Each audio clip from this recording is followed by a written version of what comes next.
बुखारी साहब का तो ट्रैक रिकॉर्ड क्या है।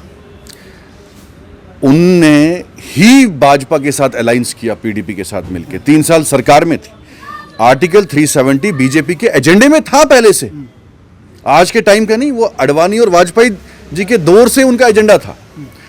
उसके बावजूद आपने भाजपा के साथ अलायंस किया, उनकी सरकार में रहे, पूरे मजे लिए 3 साल, और फिर बुखारी साहब ने उसी पीडीपी को धोखा दिया और आज महबूबा मुफ्ती अकेली पड़ गई हैं। बुखारी साहब की पहचान किसने बनाई? मुफ्ती साहब ने बनाई ना। उनको कहां से उठाया और मंत्री बना दिया, और फिर उसी पीडीपी को उन्होंने डिच किया। फिर कहां गए? दिल्ली गए, गले किससे मिले? मोदी जी से, और कहा कि आप मुझे ग्रीन सिग्नल दीजिए, मैं वहां पीडीपी को तोड़ूंगा। आज़ाद साहब ने ये फैसला लिया है कि कल 4 तारीख को वो जम्मू आएंगे। उसमें हर धर्म के लोग, हर जात के लोग शामिल होंगे और बहुत उत्सव है लोगों में। जब आर्टिकल 370 हटा तो मैं ही वो व्यक्ति हूं जिसने जंतर मंतर पे धरना किया। किसी और पार्टी की तो जरूरत ही नहीं थी, और नेशनल टीवी पे तो मैंने ही हमेशा बात की। तो जब मैंने आज़ाद साहब से बात की तो मैंने भी आई वॉज शॉक्ड कि मेरा कहीं नाम ही नहीं है कमेटी में। जो आदमी आपकी एक नेशनल लेवल पे एक पहचान है, उसका कहीं नाम ही नहीं है, और कमेटी में ऐसे लोग हैं 70%, उनको मैं भी नहीं जानता। आज़ाद साहब तो 15 अगस्त के दिन देश का तिरंगा लेके, जिनको सर्जरी हुई थी, उनकी हालत खराब थी, मतलब सेहत उनकी ठीक नहीं थी, कोविड हुआ था, फिर सर्जरी हुई, लेकिन फिर भी वो एआईसीसी से लेके गांधी समाधि तक पैदल चले, मार्च में ले। आज ये लोग कहते हैं कि आज़ाद साहब सड़कों पे नहीं उतरे। जिस व्यक्ति की सर्जरी हुई, जो कोविड हुआ उनको, लेकिन उसके बावजूद आपके साथ शाना बशाना खड़ा रहा, और उसके बाद आप एक कमेटी लाते हैं, उसको बिल्कुल डिमोरलाइज कर देते हैं। और जिन लोगों के लिए आज़ाद साहब ने कुर्बानियाँ दी, जिनको नीचे से उठा के कहाँ कहाँ पहुँचाया, वो आज कितना भी बोलें जनता के सामने, कितनी भी गालियाँ निकालें, लेकिन सबको पता है, ये जनता है, सब जानती है कौन क्या था और कहाँ से कहाँ पहुँचा और किसने बनाया। आज वो कुछ भी बोले, लेकिन उससे मैटर नहीं करता। हमने तो कमेंट करना ही बंद कर दिया, क्योंकि वो है ही नहीं, वो घोड़े में ताकत ही नहीं रही है। तो हमारा मुकाबला बड़ी पार्टियों के साथ है, नेशनल लेवल पे हमारा भाजपा के साथ मुकाबला है। अब कांग्रेस में कोई रहा ही नहीं, तो उनकी साथ चर्चा क्या करें उनके बारे में। नमस्कार, NH1 न्यूज़ में आप सभी दर्शकों का स्वागत है। मैं हूं रंजीत ठाकुर। जम्मू कश्मीर में कल एक बड़ा दिन है और यहां पर गुलाम नबी आज़ाद की एक रैली होने वाली है, जिसका इंतज़ार यहां पर बहुत सारे नेताओं को है, ख़ासकर उन नेताओं को जो हाल ही में कांग्रेस पार्टी का दामन छोड़कर आए हैं। और इस समय जिस तरीके से अलग अलग पॉलिटिकल पार्टीज़ के नेता भी यहाँ पर आकर गुलाम नबी आज़ाद का साथ दे रहे हैं, उसको देखना होगा कि आने वाले दिनों में किस तरीके के मापदंड बनते हैं। जम्मू कश्मीर में सियासत किस तरीके से होगी, उस पर नज़र होगी हमारी। इस समय हमारे साथ गुलाम नबी आज़ाद धड़े के ही एक सीनियर नेता हैं, सलमान निज़ामी।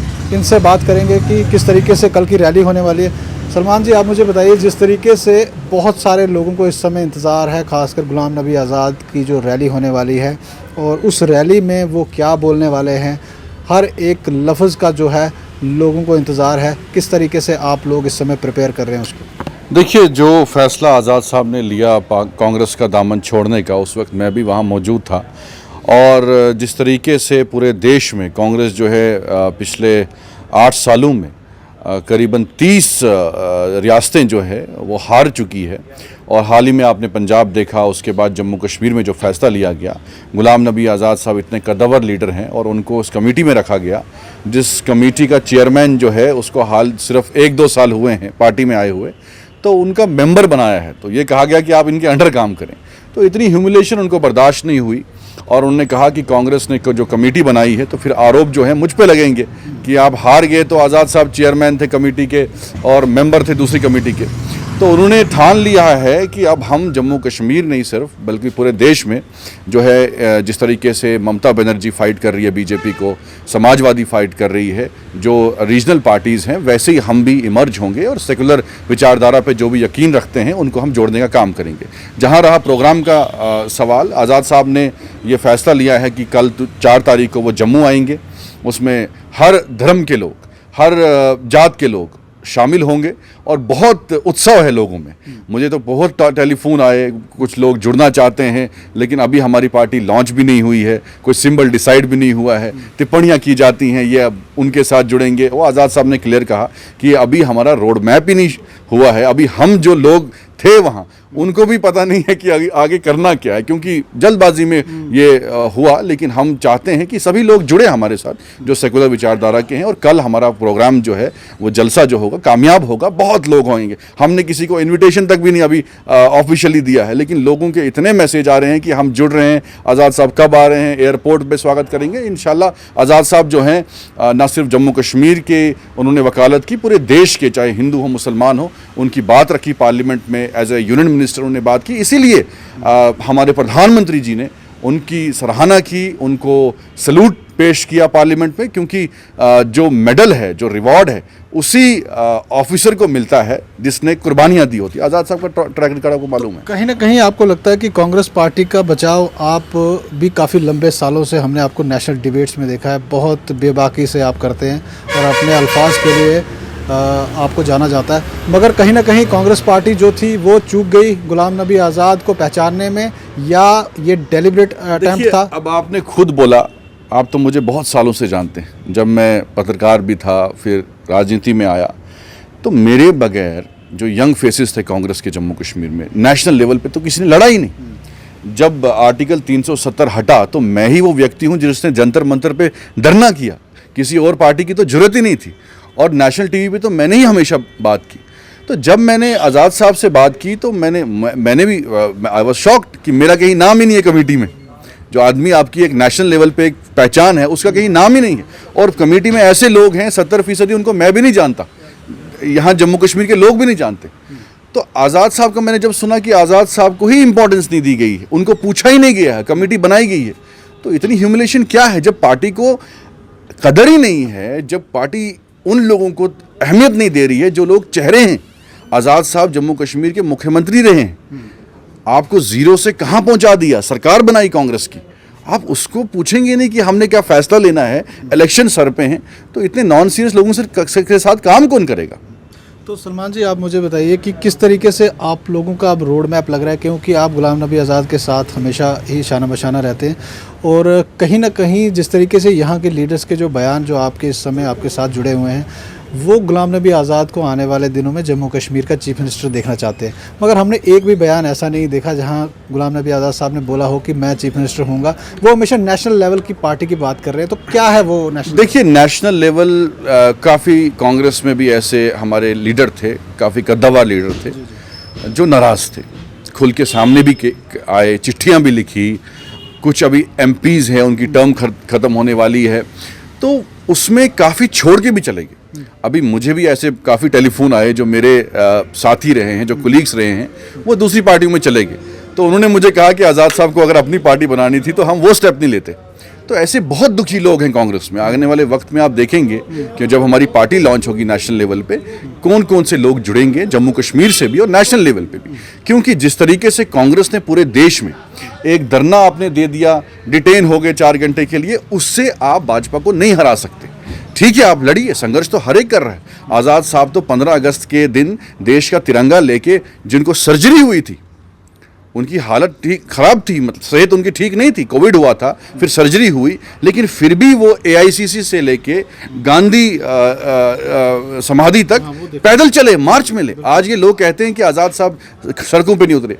जिस व्यक्ति की सर्जरी हुई, जो कोविड हुआ उनको, लेकिन उसके बावजूद आपके साथ शाना बशाना खड़ा रहा, और उसके बाद आप एक कमेटी लाते हैं, उसको बिल्कुल डिमोरलाइज कर देते हैं। तो सलमान जी, मैं आपसे जानना चाहूँगा, जिस तरीके से मैं बड़ी डिबेट्स में आपको देखता हूँ, बड़े चैनल पे, उस समय जो आवाज़, जिस लहजे में आप बात करते थे, खासकर कांग्रेस को बचाने की, चाहे कहीं गलती हो ना हो, मगर आप उसको ज़रूर कहीं ना कहीं शील्ड करने की कोशिश करते थे। मगर आपको कभी दुख होता है कि एक तो कांग्रेस पार्टी में आपको एफिलिएशन ही नहीं मिली। हमने जहां तक हमें सोर्सेज से पता है, जम्मू कश्मीर में कभी भी ये चीज़ ऑफिशियली नहीं कही गई कि सलमान खान कैसे करेंगे, वो तो आज़ाद साहब तो नहीं मानते। दूसरा, जिस तरीके से सुरजेवाला का बयान आता है कि एक ऐसा नेता यहाँ से चला गया जो ब्लॉक प्रेसिडेंट के इलेक्शन जीतने लायक ना हो।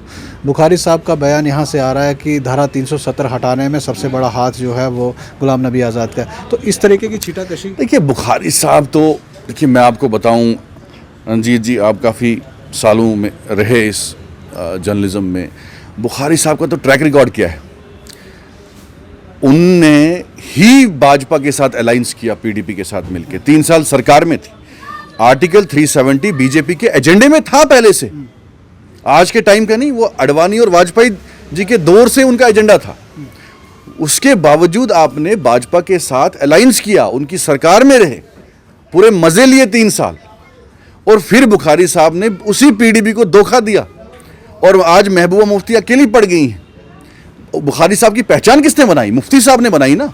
उनको कहाँ से उठाया और मंत्री बना दिया, और फिर उसी पीडीपी को उन्होंने डिच किया। फिर कहाँ गए? दिल्ली गए, गले किससे मिले? मोदी जी से, और कहा कि आप मुझे ग्रीन सिग्नल दीजिए, मैं वहाँ पीडीपी को तोड़ूंगा। आज़ाद साहब की अभी पार्टी लॉन्च नहीं हुई है, आज़ाद साहब का अभी सिंबल लॉन्च नहीं हुआ है, आज़ाद साहब ने अभी ये डिसाइड भी नहीं किया कि हमने इलेक्शन जो है हर सीट पे लड़ना है, कि अलायंस किसके साथ करना है। बीजेपी के लिए उन्होंने मना कर दिया। आज भी उनको पोस्ट देख लीजिए। तो अभी आप टिप्पणी शुरू कर रहे हैं, इतनी फ्रस्ट्रेशन क्यों हो गई? उनको बुखार क्यों चढ़ गया बुखारी साहब को इतनी जल्दी? अभी तो हमने डिसाइड ही नहीं किया, अब ये हमारी पार्टी लॉन्च भी नहीं हुई, वो कह रहे ये उनके साथ मिल गए हैं। अरे आज़ाद साहब वो शख्स नहीं है। उन्होंने पहले भी कहा कि मेरी पहचान सिर्फ जम्मू कश्मीर में नहीं है।